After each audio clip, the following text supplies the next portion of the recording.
Welcome to Or Something Like That, the podcast where you can talk shit with your besties. We're your hosts, Sam and Hollis. Be sure to follow us on social and subscribe to the podcast so you never miss an episode. And if you love us, give us that 5-star review.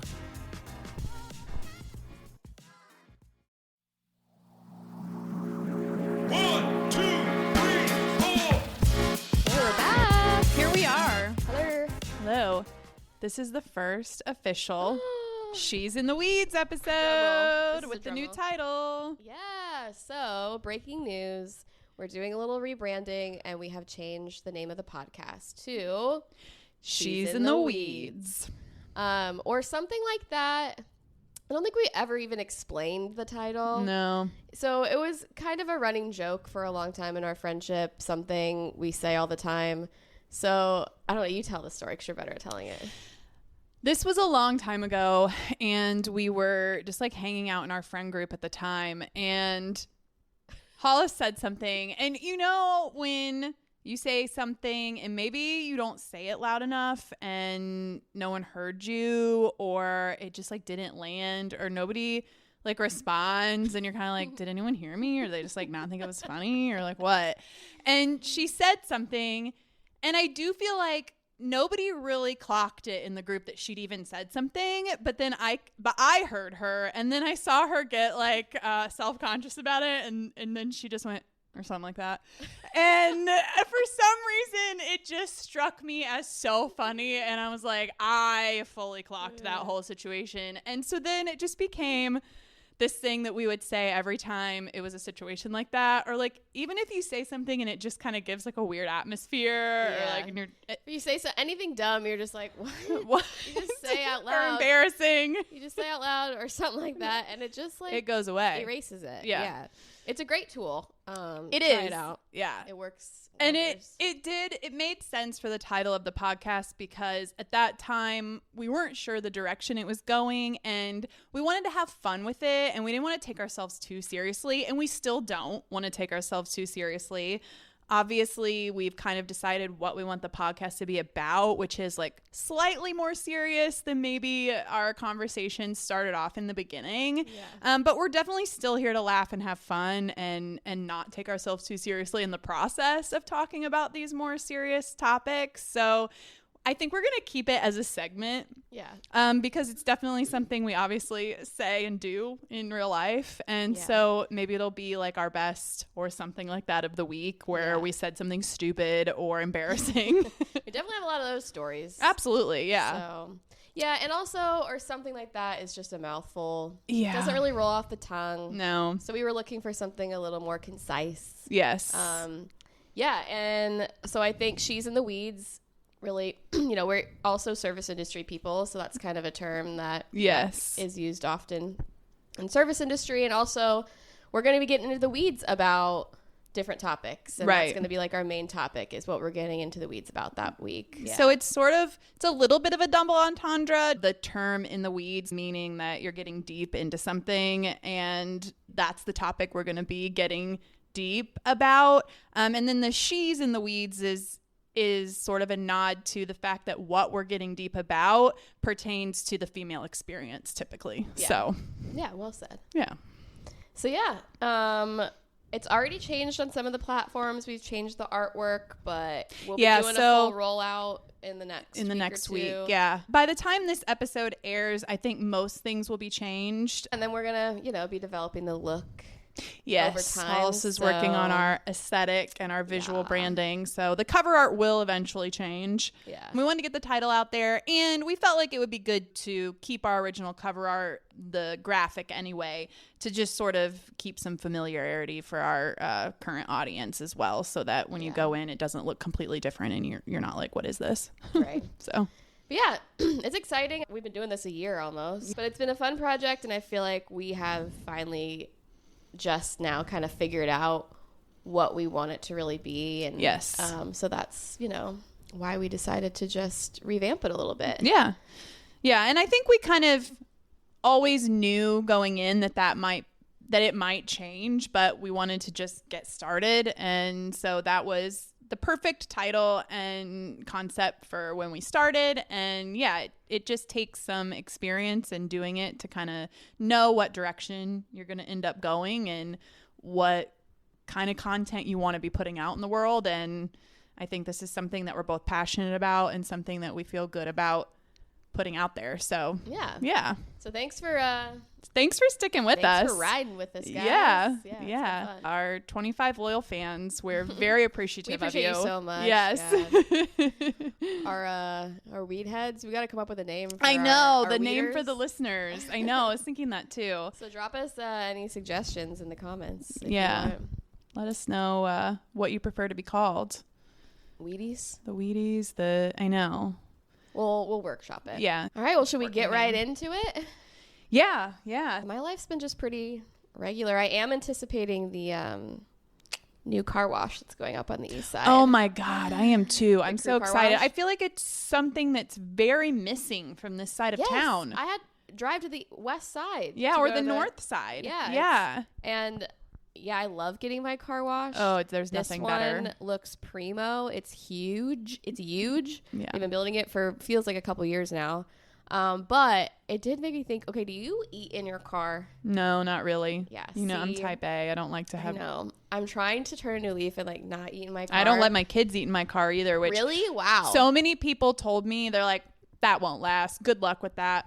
You don't let them at all? No. That is great. Not really. I mean, there's been a few situations where you're like on a road trip, or like there's been times where we've like pulled over and like had a little like picnic maybe in the back, like different, where it's kind of like planned into what you're doing for the day. But in terms of just like snacks in the car and eating in the car and drive-throughs, like no. Yeah. I mean, I don't hit up drive-throughs very often, but I eat a lot in my car, and I'm trying to quit because when I clean out my car, oh my God, and you do the air thing under the seat, the things that fly, the French fries. I guess I do go to the drive-thru. She's just gonna the French outed fries myself there. And the crumbs that go flying. I'm just like, Jesus Christ. I could feed a whole family with the shit under my seat. It's embarrassing. Yeah. And I will also say, in terms of like keeping your car clean, next car I buy will not have black interior. Yeah. The dust and I remember when I was buying the car, I initially wanted black exterior and black interior. And I do remember a friend of mine being like, don't get black. It shows every speck of dirt, like talking about the outside. Mm-hmm. He was like, you're going to be going to the car wash every other day. He's like, especially if you have that gravel driveway. He's like, it's going to show everything. Get like silver and I was like, oh, that's a good point. So I got silver with black interior. Yeah. And it shows every speck of dust. Yeah, the dust. I have a black interior too, and it is sometimes they'll be like, "Good Lord, I know. How does your car get so dusty?" I know. So yeah, I'll be getting some kind of beige interior. Yeah, I may not get leather seats again. They're nice. I've never had leather seats. This is the first time, and honestly, I don't mind. Not that hype. Yeah, I've never understood leather couches. No. I've never understood why somebody would want a leather couch. It's so uncomfortable to have your bare skin touching a leather couch. And quite frankly, like they don't look nice after a few years. Yeah. Yeah. And I hate that when like your thighs stick. Ugh. You have to like peel them off. Awful. No, not for me. No. Couches are hard. Yeah, that's to find attractive couches. I feel like I like mine. Well, it's hard to find both. Yeah, one that's comfortable and looks nice. Yeah, yeah, I know. It's a real and I'm kind tribulation. I'm kind of a comfort queen. Yeah, I want to be taken. Oh yeah, I mean when it's a couch. Yeah, you live there. You gotta go comfort over aesthetic. I prioritize aesthetics in a lot of ways. Yeah, but I got to be able to nap. Yours is both. I feel like. Yeah, it's not bad. Yeah, it's just. It's big and blocky. You know what I mean? Yeah. Like, if I was going to choose one that really looked good, I would probably get be smaller and I agree. But like you can't double up on that. And I'm trying to snuggle. Yeah. You got to be able to fully lay down with two people. Yeah. Yeah. Yeah. For sure. Yeah. One thing I do need to bring up, and this is something that has come up quite a bit really just since becoming a parent. I've been having movie night with my kids, and movie night. It's fun to like go back and like have them watch things that like you watched when you were a kid. And so I've been kind of like combing through some of the things, and obviously sometimes you watch something and you're like, okay, like that's older, so there's maybe a little misogynistic undertones, or there's this or that or whatever. And then sometimes you just see things through a different lens because you're a parent now, and it's like, oh, wow. And I just have to say, having revisited this movie, and I didn't even have to watch it. I just was like, oh, she might be old enough for this now. And then thinking about the movie through the lens of a parent, I was like, what is this? And that's The Parent Trap. The Lindsay Lohan version? Either. Okay. But yes, I'm specifically referring to that one because that's the one we watched when we were kids. Oh, no. Nobody is talking about how diabolical those parents were. Oh, like, are you kidding me? Yeah. I mean, like, you have one fight and you're like, here, just take this one and go, and I'm never going to see you again. I'm sorry, what? Like, the years of therapy that those children would have to reconcile their feelings of abandonment. Oh, yeah. Are you insane? They weren't, like, really angry at all? No, the fact that the whole thing is presented as this, like, hilarious rom-com. No, it's a pretty extreme premise in the, in the unbelievability, for sure. I mean, I was thinking about it just like, I'm sorry, what? And it's funny to think that they came up with that. Like, when did the original come out? Like in the 70s? 60s, 70s? Yeah. I know. Like, do you think that story was based in some truth? I have no idea. Like, were parents really doing that? I have no idea. But the thought of giving birth to my twins, my children, and just being like, take this one and I'll take this one. And yeah, I mean, yeah, it's a wild premise. Right. And then the whole idea that then the whole movie is like trying to sabotage his relationship with the fiance, and you think about it in real world terms, and your fiance coming to you and being like, oh, you actually have this other child that I just like fully abandoned in another country and have never seen, that she wouldn't just be like, it on her own. Like, see ya. Yeah. I don't think I'll be having children with this man. Yeah. Like, first of all, 2 little brats I have to hang out with now? No, thank you. And then also, yeah, you're a psycho. Yeah. What an upstanding father. I mean, I missed you every day. Yeah, well, I'm sure you did. Right. Yeah, I know. And then there's one particular scene that I kept thinking of too, where they're talking after the girls bring them back together and they like plan that little date for them, and they're talking, and I can't remember which one of them says it. I think it's the mom, where she's like, well, now that they know about each other, we can't, really keep them apart. As if that's you know what I mean? Not like, well, now I have to be in my child's life because I realize I've made this horrible mistake and now I've like met my other child. It's like, she's like, no, now that they've met, we can't really keep them apart, because I think they start to get in an argument and Dennis Quaid is like, oh, this is why we came up with the arrangement we came up with or something. And she's like, well, we can't really keep them apart now. And I'm just like, the what? jig is up. Now everybody knows. Otherwise, we could have just gone back to our normal lives. I mean, oh so my God. Yeah. Yeah, it is funny too. Like, you can't write those stories now post-internet. No. You know what I mean? Like, that movie, that premise wouldn't even fly. 'Cause it would just be like, no. well, this... I mean, it was unbelievable before. They'd be on then. Ancestry. Yeah, but like now, it's just like so out of the realm of possibility. Right. But yeah, it is a classic though. God, I mean, love Trap. the movie. Such a great movie. But it's just funny because I literally had never thought of it that way. Ever. Really? No. It never even crossed my mind about never. That's the magic of movies. Not once. And then, I was like, ooh, I wonder if she's old enough to watch The Parent Trap. And then I was like, what?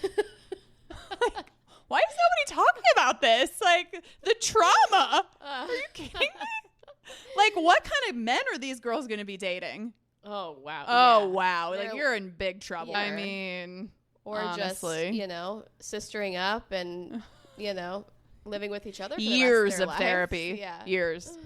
Oh yeah. my gosh, that's funny. Anyway. You know who I was having a real moment now I'm so happy for? Jessie. Oh, yes. I think you had told me this, and now I can't remember. Jessie's on... Chessie? Why does it always sound like she says Chessie? Chessie. No, she's on Abbott Elementary, and I think she won. Oh, that's right. She may have won an award. I haven't watched it yet. You keep telling me I should. It's funny. Yeah. Yeah, it's good.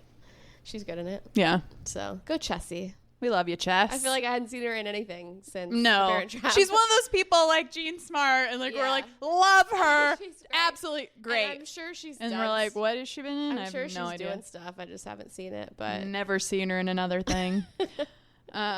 She really made an impact as Chessie, though. Oh, absolutely. Yeah. I mean, one pivotal Honestly, role is all it takes. And honestly, she had the most normal reaction the whole movie. Like when she sees the daughter again and she's like all emotional. Yes. Like, this is an appropriate emote. Yes. Where are the parents at with this kind of emotion? I know.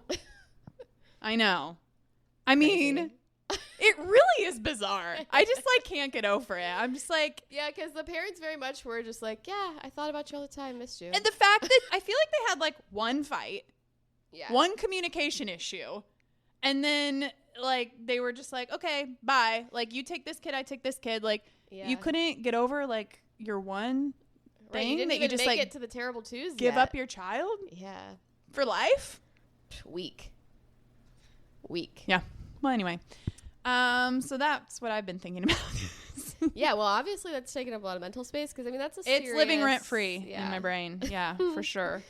Do we need to get into some reality stuff? Yeah, let's have a little reality check. Few things to check in on. Yeah, so the first being that I don't know that we ever actually talked about this on the pod, but it came out all over social media and from very reputable news sources that RHONY had been canceled.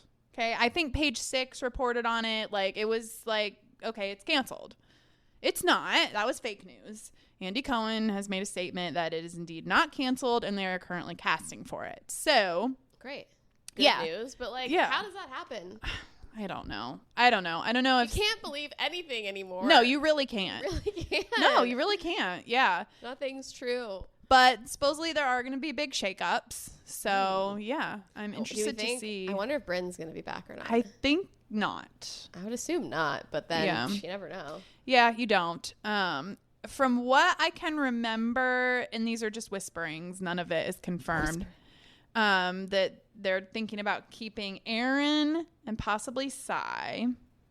And everybody else is maybe on the chopping block, which I really hope. Like they're quitting or they're on the chopping block, like they're getting fired? Like on the chopping block. Oh, wow. Everyone else? Yeah. What about Jessel? I really want Jessel to Jessel, stay. and I really love Raquel. Yeah, I don't know. You know what's funny is I've heard nothing about her. Yeah. So I wonder if she stepped away. I don't think know. she was very liked, but I also don't know if she brought a whole lot of drama. Yeah. I think she brought a fresh perspective, and like I really enjoyed her. So I would love for her to be back. But yeah, it may be not for her.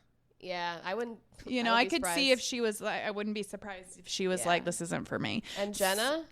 Yeah, I've heard chopping block. Yeah. So we'll see what happens. And that's all. None of that is confirmed. That's just like kind of what people are talking about. Yeah. So, yeah. There's also been little like whisperings of possibly Lindsay from Summer House joining. Ooh. And like maybe Paige, which I think are just rumors, but who knows? I can't see Paige doing that, but Lindsay I could see. Yeah, I could see Lindsay. Because Paige isn't coming back to Summer House. No. Yeah. But I think she's just outgrown that structure or that whatever platform, you want to call it, that particular style of show. Yeah. I could see her on Housewives. For sure. I could also see her just doing her own thing, maybe with Hannah, with Bravo. I don't know. Yeah. So we'll see. What happens. Feel like if she was going to do something, it would be like her own thing. Her own thing, yeah. So yeah, that's kind of exciting, and we'll see how it evolves. But also, Rachel Zoe on Beverly Hills. Yes. Which I'm intrigued by. Yeah. I don't know a ton about her, but I feel either. like she is a personality. Yeah, for sure. Yeah, that'll be interesting. Because no more Kyle, right? I haven't seen that. Oh, I thought Kyle said she's not coming back. No, that was Garcelle. Oh, I thought I read somewhere that Kyle finally did say she wasn't coming back. Oh, did she? I mean, I haven't seen anything. Maybe I just dreamt I really think Kyle will be there till the bitter end. You think so? I think so. I haven't heard anything about anyone. So, I don't know. Okay, yes, she is expected to return. Okay. I don't know what I'm talking about then. Yeah. I feel like she says every year, I don't know if I can do this again, but she'll be back. I really think she'll be there till the show gets canceled. So, Valley. Yeah. I'm telling you, Danny Booko has a dark side. Danny Booko, yeah. Not to be confused with Danny Zuko. No. But eerily similar. He is so performative. I cannot. There is something about him that gives me such an ick creep. The way he is so performative with everything he says, and even just the way he comes into a room and is all, hey. There is something that it is just off for me. I don't know what it is. I can't put my finger on it. I feel like everybody's like, oh, Nia and Danny are this like great couple and yada yada. And like, listen, I have nothing against them. I think it's actually kind of refreshing to see a couple be a little bit more protective of each other in this type of situation, which we don't see a lot. It seems like they really came together before filming even started and were like, they're a team. I appreciate that and I have respect for that, but there is something about him that is phony and fake and off to me. Yeah. I cannot put my finger on it, but it creeps me out a little bit. Yeah. I definitely get what you're saying. I didn't get that from him as much as just I think he is clueless to so many of the issues that people have with him. Yeah. You know, I think he's just doing a thing that a lot of people could do, which is just I go through life doing what I want and don't really give it much thought. Yeah. You know?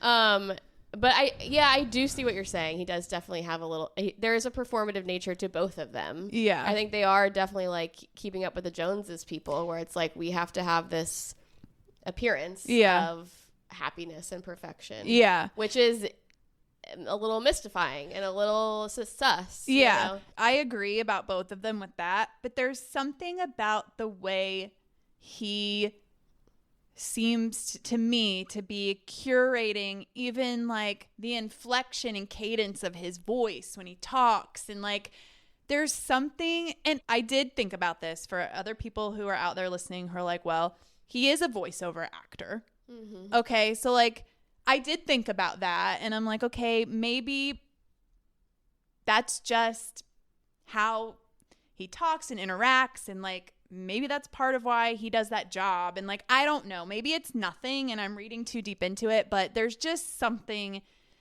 that feels so curated and performative. And I don't know, I don't get the same thing from her. Yeah. In that regard. No, I definitely feel like she is, you know, a little she's bit buttoned up and reserved. But she's herself, I feel like. Definitely feels like Jekyll and Hyde kind of scenario, where it's like, who's the real Right. Who's the real Danny? Right. Yeah. And I'm sorry, but this is just how I feel, and I think probably most people do too.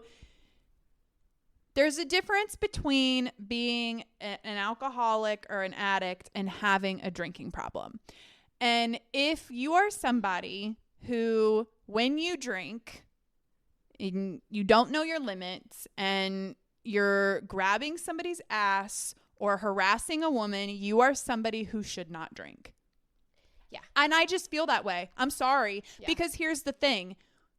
If you're somebody that's doing that when you're so intoxicated because you're crossing over into a place of being maybe blacked out, or you're no longer in control of your faculties, clearly. And you're harming others. That's something that's going to continue to happen while you're drinking. Yeah. And and I'm not saying it necessarily speaks to your character so much. I think it depends. Like, it's a case-by-case situation.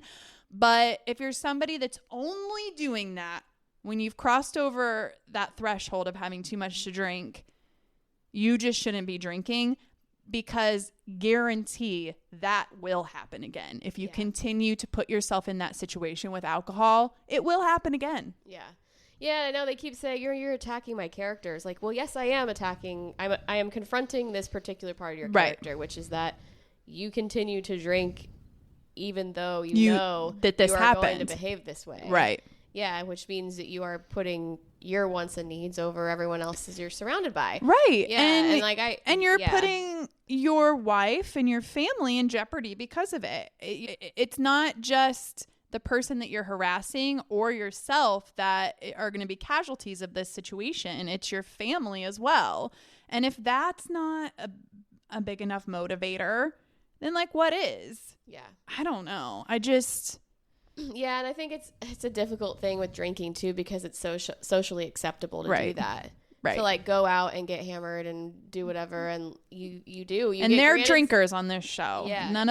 That's not changed really for any of them. A lot of bad behavior is excused because like, oh, well, I was drunk. Yeah. You know, but there comes a certain point. I think we are past that societally, that it's not as acceptable anymore. Right. And it depends on what the thing is. Yeah, exactly. And when you're harassing somebody, absolutely not. No, definitely. And I feel like he took responsibility in a way in the conversation, but more so than I've seen some other people. Yes, he did. Yeah, I agree. I feel like I agree. I feel like he really did feel bad, and wasn't trying to defend his actions. Right.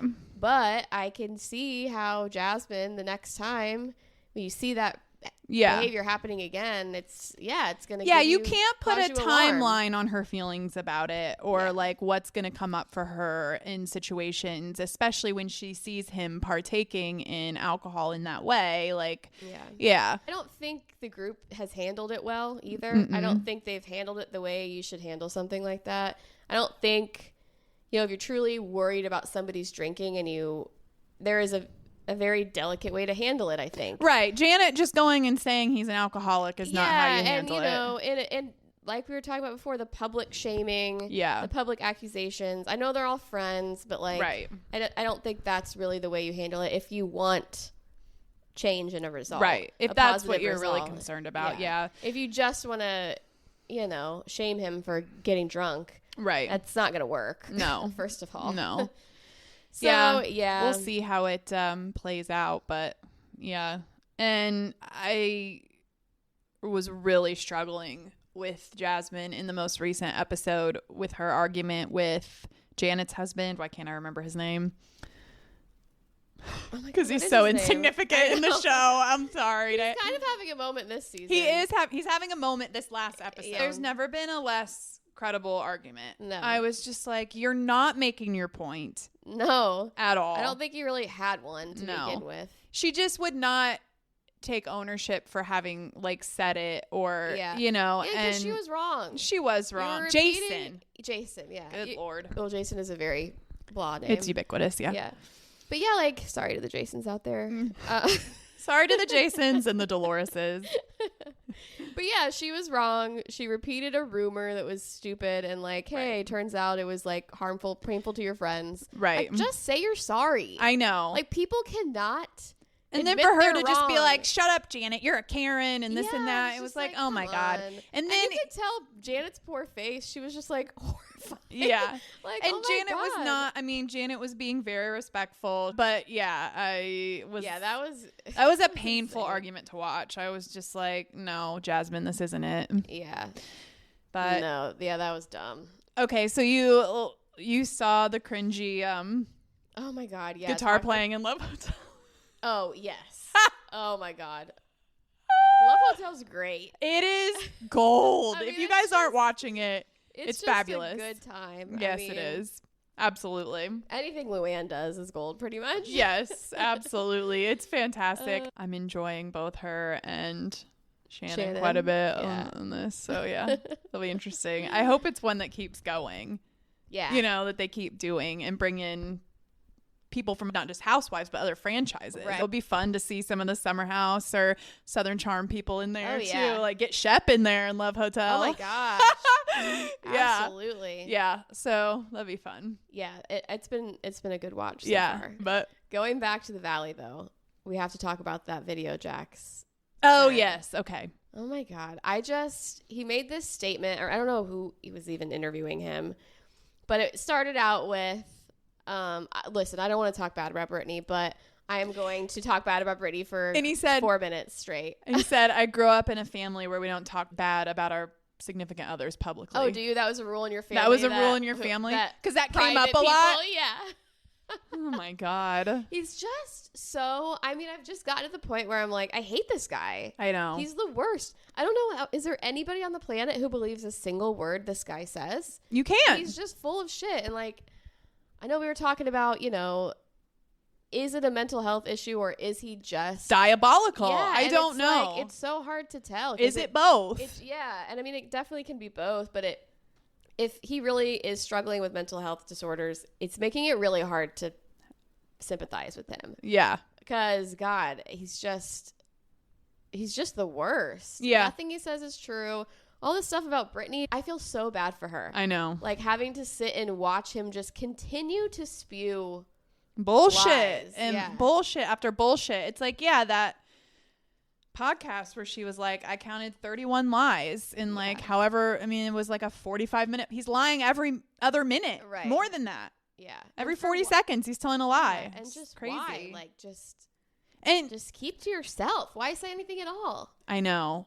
Yeah. And then the other part of it too is like how much of it is because he's talked about this where it was just like easier for him to like be the villain too. And like, so I wonder how much of that is that too. Yeah. I feel like it's like a combination of all the things. Like he's struggling with some mental health stuff. He is this public villain persona that he's like curated for himself. And then he's also just like a pathological liar who can't help himself. And like, I don't know. It's like, wild. who even is he? He's not a person like, almost at this point. Even know he's just who he a is. character. Right. Like, it's crazy. And that makes it really sad. When yes. you think about it like that. And like, that's where I do start to sympathize with him. Is like, he must be so lonely and just sad miserable and wayward all the time. All the time. You know? And like, is that a product of the show and his experience, or was he like that before? I think it's honestly, if I had to guess, I would say it was the perfect storm. Yeah. I would say he's got some of these tendencies and was going to struggle just in life in general. And then being on the show and being on this type of show and curating this character and then intertwining those two things, his real life with the show, really probably is what took it to the next level. Yeah. And it is sad. It's sad. It really is, you know, and I can sympathize in that way. And he has said things before where like the worst place to be is inside my own head. And I believe that like for that him. Might be the only true thing he's Yeah, exactly. Yeah. And it is sad. That is sad. Oh, God. And I do, I get angry when I watch those videos on behalf of Britney. No, I know. I do feel too. for her. And then you start to break it down. And you're like, oh God. I know. And the whole thing is sad. Feel like I'm always rooting for these people. Yeah. Regardless of how diabolical they are, I'm always rooting for them. I always want them to come out on the other side of these things. And he really seems like the only one that never does. I know. He's had so many chances and he's done so many things that are like, this is it. Yeah. I'm changing. And it's always just that he fires back with this stuff. And I you're know. Like, same and old you're Jack. like, yeah. I mean, the part when he was like, say less. Right. The part that really just got me so fired up was when he was like, why did you stay? Why did you continue to have sex with me? Why did you ask to get married? It's just like, have you never read or listened to anything in the last 20 years about relationships and abuse? And like, are you kidding me? How do you not know the answer to that? I know. Like, I know. And then you take that on top of the pressure of the show too. And like the public opinion and view of it. Like maybe had you guys not been on a television show, maybe she wouldn't have married you. Right. There's that aspect of it too, where all these eyes are on you and, you know, she wanted to believe that it was going to be different. And I don't know. So anywho. Crazy. All right. Should we get into the weeds? Yeah. All right. We are getting into the weeds about everybody's favorite topic these days. Me and my burgeoning, is that the right? Burgeoning relationship with chat? Yeah. Me and old Chatty? AI. Yeah. Chatty and I are getting cozy. I mean, it is a pretty great tool. Yeah. It's very useful. But I think it is important to discuss its pitfalls as well as its attributes. You know, we're not talking enough about the dangers of AI. Why did you say it like I don't know. Why'd you say it like Danny Booko? I'm practicing my best Danny Booko. Yes. No, but it's just like with most things in the world, same thing that happened with the internet. We were just like full speed ahead. Let's go. I know. We're not like considering all of these other attributes to it that need to be considered. Yes. I thought it would be fun to just start with like our personal relationship with AI and how we use it. Cool. So aside from like the little things that are built into things that we already use, the only thing I really use is me and old Chat. And Chat writes some workouts for me. Chat writes some meal plans for me. Chat helps me plan trips, that kind of thing. Yeah. And that's really all. I mean, I don't use generative AI. I don't use like, I'm not making images or videos or anything like that. I pretty much just use the chat bot and then the things that are built into our everyday life. Yeah, same with my everyday life. It writes all of my workouts for me, day-to-day stuff like you said, recipes. I ask it questions constantly, just like, if I need to know something. But I use it at work a lot. Right. So a lot of times if I'm like trying to plan out any kind of project, I'll write my outline and then I'll put it into Chat and I'll be like, where am I missing? Where can I improve? Like, what else should I think about? And it's really great that way in planning and strategizing. And I use it in like Photoshop and Illustrator constantly. Yeah. It's generative tools that way. Yeah, because you have experience with the generative tools that I have never even like seen or know nothing about. Yeah, I mean, my last job, I was literally making videos from scratch with AI. Yeah, I'd love to hear a little bit about the process of that, because for somebody who like me, I think we probably even have listeners out there who maybe aren't even using ChatGPT. I don't know. For somebody like me, like I'd love to just like hear just like a high level view of how that works. Yeah, so my last job, it was all about process and speed. So we were really trying to maximize like, okay, how can I make ads for this company and then build out a scalable process for that? So, it was started out just like researching prompting and like getting the prompts down and learning how the tool responds to certain language and how you get it to generate what you want based on the text you enter. So, I mean, we kind of had to get that down, and that took a long time just to figure out like the structure of the instruction you're giving it, certain keywords, but it's also just changing all the time. So like that's the thing about AI is like you just have to constantly be going with the flow and be open to learning. But yeah, and then it would generate a video, and then you would go back and you would just talk to it and be like, change this, and it would tweak it until you got it to where you wanted it. Yeah. Interesting. And I kind of learned a little bit too about training models. So, you would feed it specific things to train it to do what you want in a certain way. So, I mean, I think I was like just barely scratching the surface with like the complexity of the videos I was making, but it was fascinating. And it was, I mean, you could really get in a rabbit hole. I mean, it was like could really get in the weeds. Yeah, for real. I mean, it was kind of consuming, and my boss at the time was like really obsessed with AI and like kind of going a little cuckoo with it. And I could see how, like, cause it was all I was working on at the end, and I was consumed by it. And it was like, it would get a little scary sometimes, because you would just be like, man, where is this going? Right. And I mean, there's just, the possibilities are endless for what you can do with it, and it's only going to get better and stronger and faster. Yeah, exactly. So I go back and forth, because I think it can be a really powerful tool. I just feel like we're being very irresponsible with it. Yeah, it's people that are creating it and developing it aren't being as responsible as they could. Exactly. And it's, Jeff Goldblum.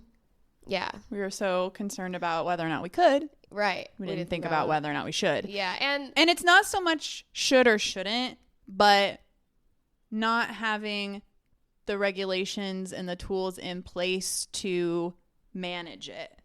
and manage the far-reaching implications of these implementations.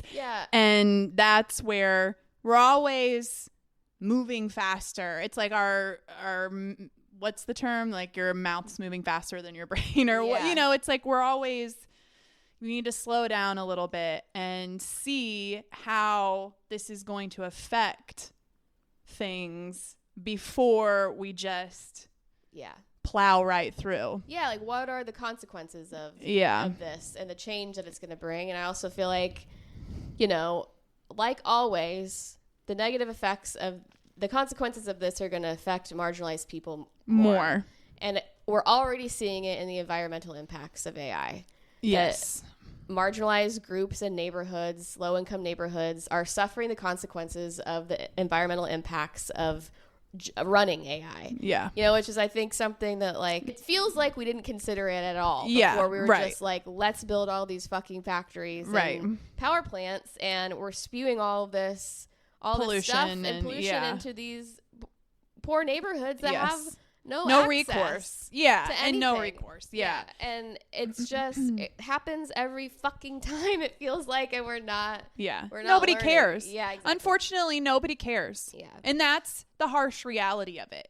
Nobody cares, and the people that do care either can't do anything about it, or they care but they don't care enough to make it actionable.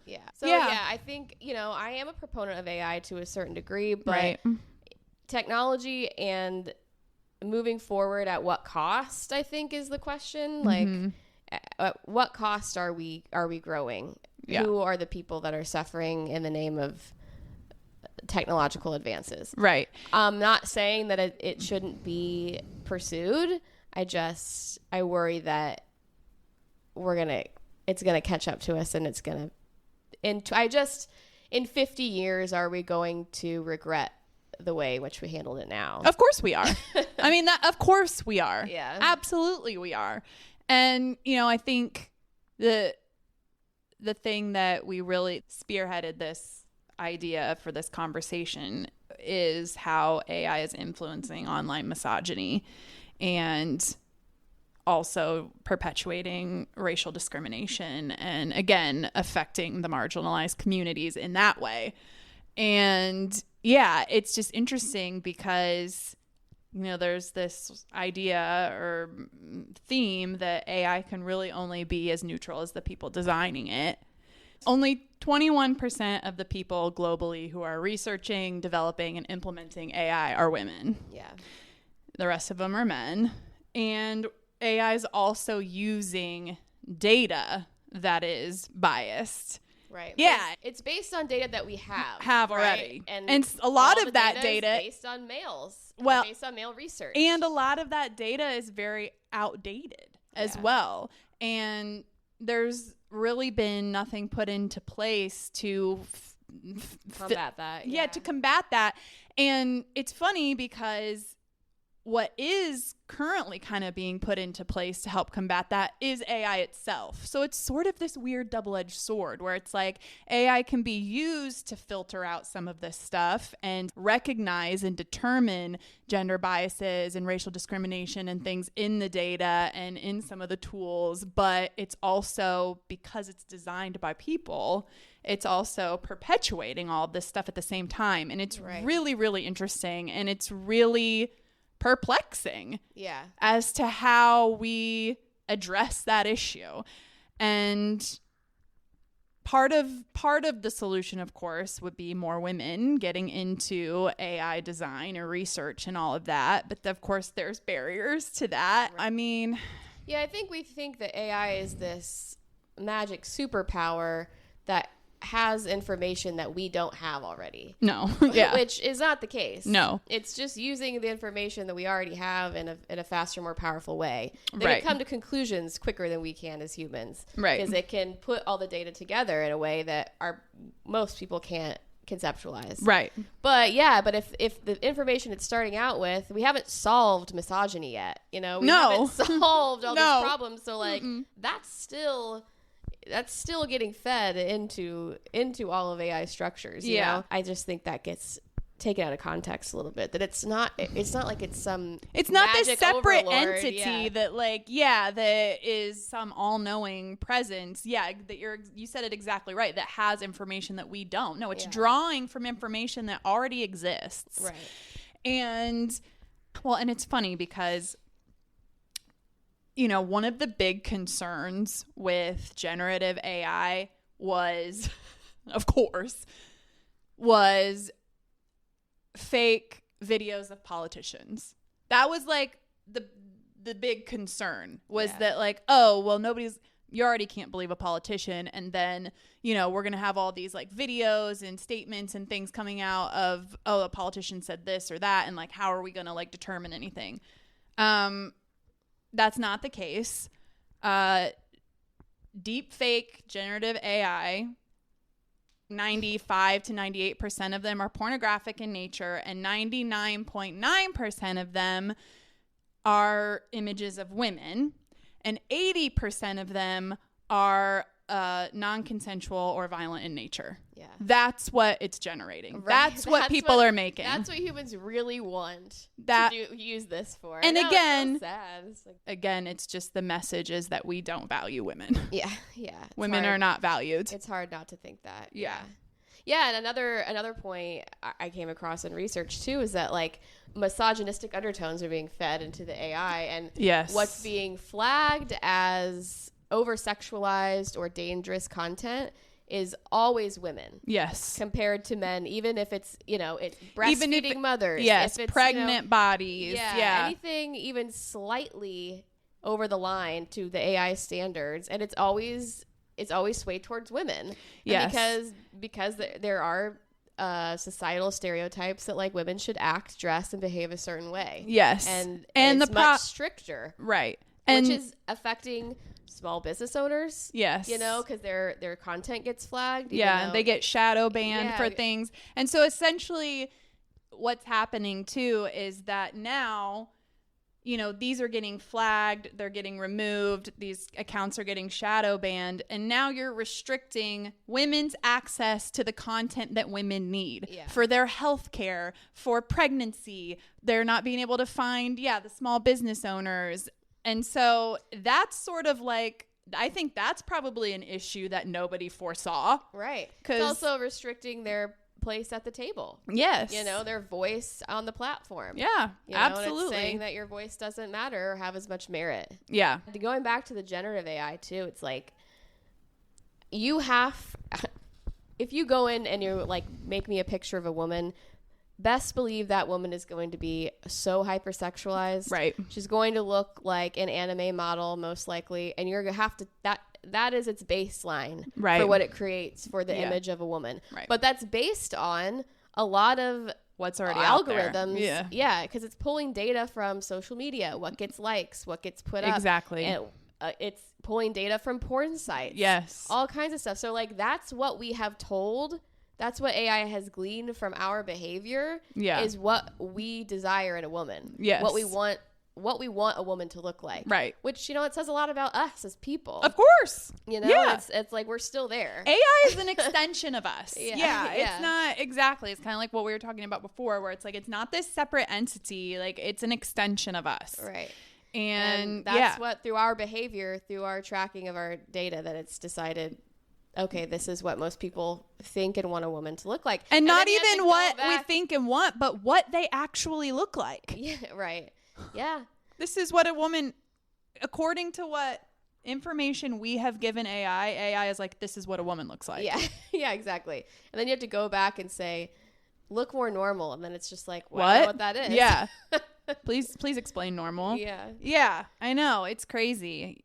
And it's one of those problems that, like, my fear is that things are going to move so quickly, and it already is, that it's going to become one of those problems in life that are just unanswerable and feels like unmanageable. I feel that way about homelessness and hunger. Yes. Where it's just going to be like, it's so big.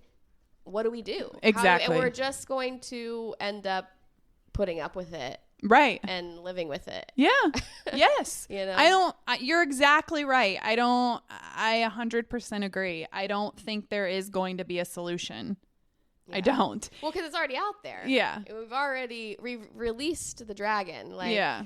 Yeah. There's no putting it back in now. Well, and I mean, you can't put the toothpaste back in the tube. No.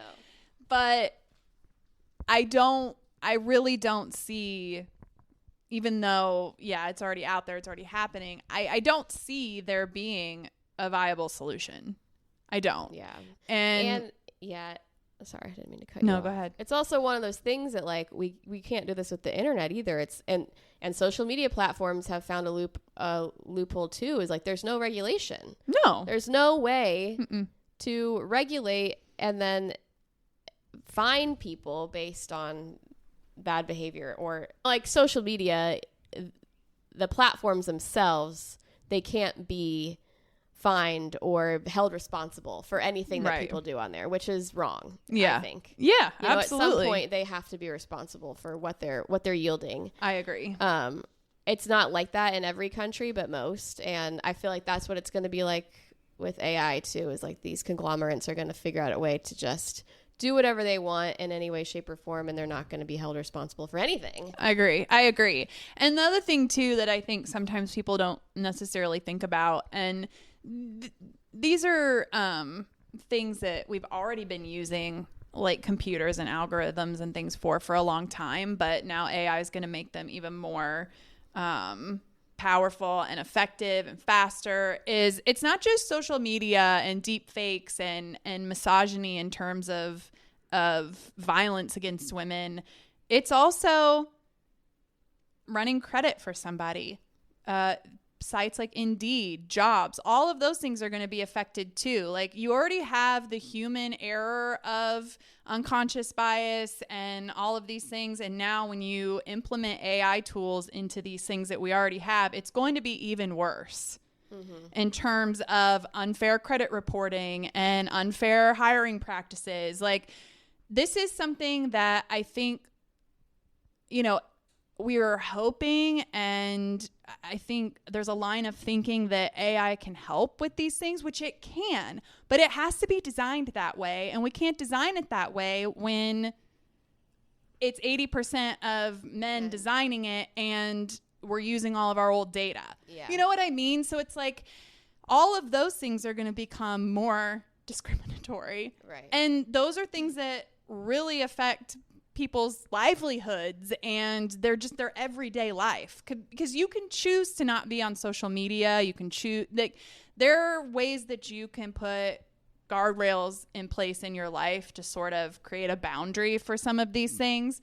Not so much that stuff. You go to a bank and they're using this website to run your credit, and that's not something that you can control or have any influence over. You know, you have to put a lot of trust in the system. And the people that are the system's already fucked, and it's already discriminatory. It's already, not fair, and this is likely to make it worse if we don't figure something out. Yeah, I know, and it's one of those things too that it's so hard to understand how it works. Right. Like, who is the gatekeeper? Who is checking that all of these things are working properly and aren't discriminating against people? And whose responsibility is that? And I think there's a lot of questions. You need some kind of like independent counsel, like independent I mean, I don't know. And what's crazy too, that I follow this woman, Laura Bates. She wrote this book called The New Age of Sexism. And if this is a topic that interests you, I highly recommend looking her up. I want to read her book, but I just follow her online. She's really smart, has a lot to say about it. And I guess there was a summit in Paris talking about, AI and how we need to do something to make sure it's ethical and safe. And they had all these countries participating, signing this declaration, and the US and the UK both refused to sign it. Ridiculous. And, a lot of that was when Trump and Elon were still pretty chummy. And it's like, look who's in the Oval Office. I mean, so. I know. And like, I feel like we're just shitting on AI. I want to reiterate that, like, I don't think AI is a bad thing. I use it a lot. Yeah. We all use it a lot without realizing we're using it. Right. It has been implemented for a lot longer than I think most people think. I just feel like there needs to be more caution. A lot more caution. Applied. Yeah. But, and it is hard for me not to feel that, like, so much of the AI stuff is just ego trip, you know, that a lot of people, like, so I thought about this in my job all the time. It was like, okay, so were you doing all this AI to do what? To become more efficient. But why? To become more efficient, to produce more advertisements, to make more money. Right. So basically, we're talking specifically about the use at my job. Right. And yeah, my boss was like, we need to use AI so we can get faster and faster and produce more and be more efficient. Yeah. But like, to what end? For what? To free? It's not making more time for me to work less. Right. It's making more time to just produce more. It's not making our life. Is it making our lives better, easier? Are we getting faster at things so we have more time to spend time doing the things we love? I don't see that. Right. That's what I feel like the platform people are using to promote it.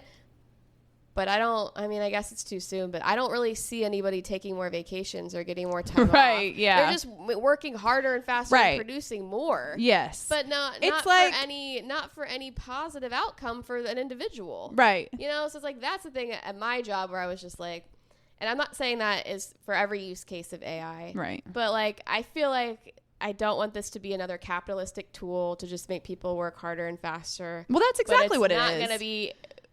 does it make our lives any better, though? Yeah, no. I mean, certain things, like, sure.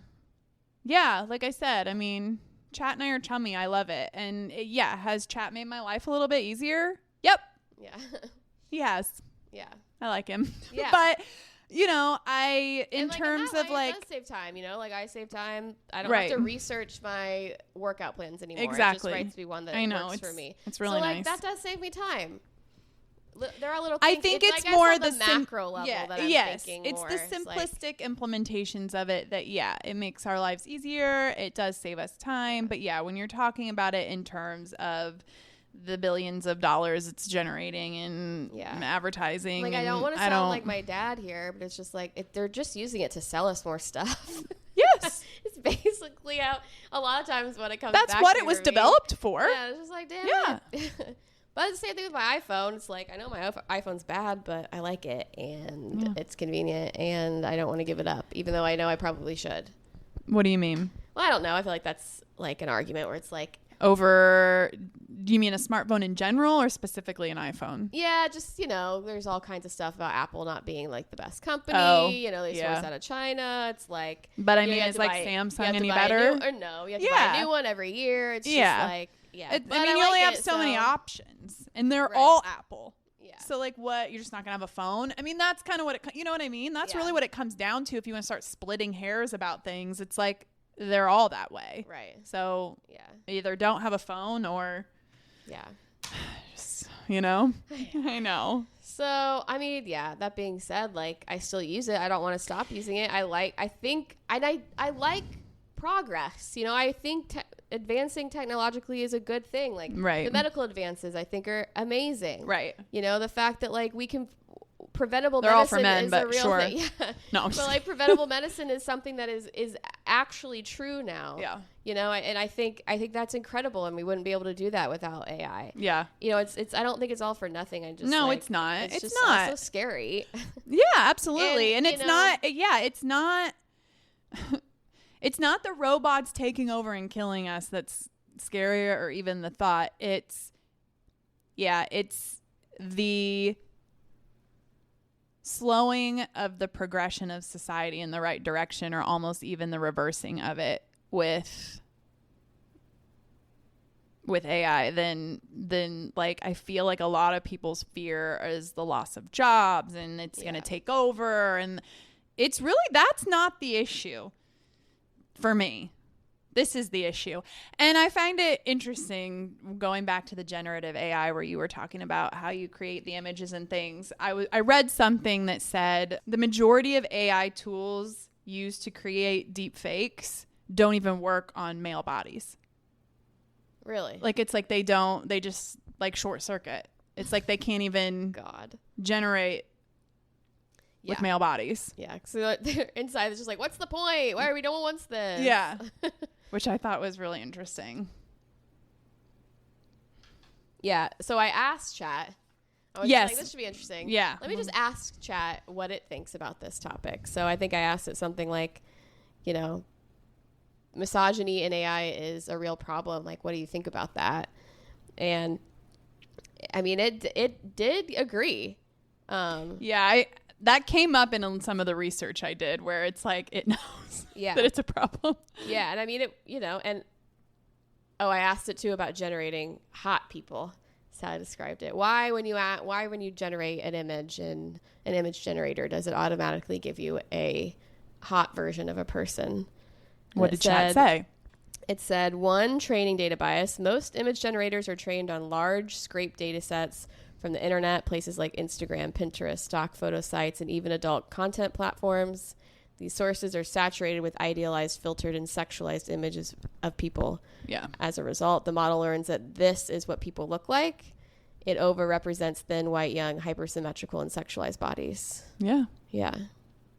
Content that gets more likes, views, and shares online is more likely to be included in training data.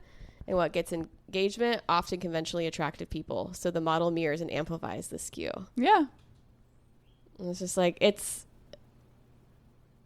shouldn't be shocking, but it's just like, yeah, duh.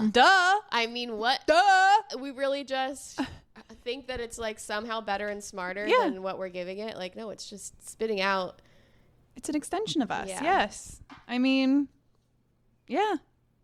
That's not surprising at all. I mean... Yeah, unless you explicitly tell an AI model to generate someone average, older, or non-sexualized, it often defaults to the most aesthetic or popular representation it has learned. It reflects what the internet and the model's creators have emphasized. Yeah. And I think keywords, models, creators. So, and I wonder what that means exactly. I should have asked it that. Like, do the model's creators emphasize certain things? I'm sure they do. Are there... what is being emphasized over other things, you know? Yeah. And I think that is what my point was earlier. It's just like the average person doesn't myself included in that. Yeah, we're not experts here. I don't know how the fuck this is made and built. Right, exactly. You know? Like, and it's hard to even have concerns about something that you don't understand it. Exactly. You know, and I feel like even the people who are put in place to like govern it don't understand it. Yeah. Oh, and that's part of the absolutely. problem too, is like, so very few people really understand how it's built, how it's designed, how it, you know, pulls and filters information. And that group of people is not very diverse. Yeah. I asked it, how do we fix this problem? And it said, fixing this isn't just about telling AI to do better. It means systematic change at multiple levels. Better data curation, fairness aware training, more nuanced prompt interpretation, user empowerment, cultural and ethical oversight. Yeah. So, and I mean, like that could take... take generations. Decades and generations to figure out. Yeah. I mean, it's the AI... figuring it out is parallel to our own society's trajectory of figuring it out. Yeah. And we haven't figured it out yet. Exactly. And we're not prioritizing figuring it out. And we're not either. prioritizing it. Absolutely not. In cultural and ethical oversight, it said, bring in feminists and critical race theorists. Yes. Sociologists and affected communities to guide data set design and model behavior, not just engineers and tech execs. Absolutely. Yeah. And I mean, I was surprised it even put critical race theorists with how much that's being scraped off the internet. Right. Scrubbed. Yeah. So, yeah. So honestly, I asked it one question. It's just like, here's the answer. Are these guys not? Come on, guys. Here's the answer. Can we get that? Can we get some of this in there? Exactly. Yeah. Maybe they are. We don't. You know, it's not like we're getting an update. No, on how we're not getting. No, we're not getting real time updates. Hey guys, just wanted to keep you updated on AI. We are taking care of it. We've got the race theorists coming in. We've got the feminists coming in. Don't worry. Yeah. Oh my God. Yeah, I got my intern from back from last year. He's gonna be heading the critical race theory AI implementation, spearheading the feminist focus group. Yeah. Yeah. Oh my God. Yeah, honestly. But yeah, I mean, this is one, talk about getting in the weeds. You could just really get in the weeds on this topic. Absolutely, yeah. I mean, just the misogyny part alone is insane. And, you know, I read a lot of articles about how the algorithm pushes all of this misogynistic content on the social media platforms, and how they're doing all these studies, creating all these archetypes, and like putting in keywords and interests, and seeing like how quickly this stuff starts getting pushed to these accounts. And it's insane. And like, I don't understand enough of it to really have a good grasp on it, but it, you know, we think we're doing better as a society, and I think, you know, in the grand scheme of things, we're making progress as a society, but this could really set us back. It really could set us back on that, with the young generation absorbing all of this content and stuff. I mean, so yeah, it's scary, and it's scary as a parent, for sure. I really have, unfortunately, grave concerns about my children's generation, and all of these parents who are not, you know, that term digital natives, of trying to figure out how to navigate and parent a generation of digital natives who are just talk about being in the weeds of this stuff. Yeah. And it doesn't,